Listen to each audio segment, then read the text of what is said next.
Record সংশোধনের মামলা করার জন্য আপনার জমির কী কী কাগজপত্র প্রয়োজন রয়েছে।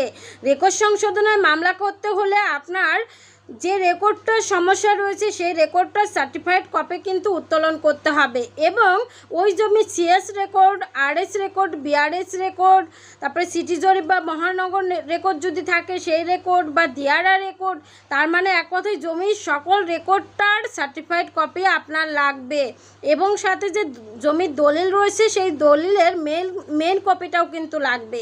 তার মানে মেন কপি অথবা সার্টিফাইড কপিও লাগবে দলিলের সাথে, জমির রেকর্ডের সমস্ত রেকর্ডের সার্টিফাইড কপি লাগবে এবং ওয়ারিশান সম্পত্তি হলে, ওয়ারিশ সূত্রে পাওয়া সম্পত্তি হলে ওয়ারিশান সনদপত্র লাগবে এবং ভোটার আইডি কার্ডের ফটোকপি ও এক কপি ছবি লাগবে। এই ডকুমেন্টসগুলোর মাধ্যমে কিন্তু আপনি আপনার রেকর্ড সংশোধনের মোকদ্দমা দায়ের করতে পারবেন, এলএসটি মামলা বা যে কোনো মামলা।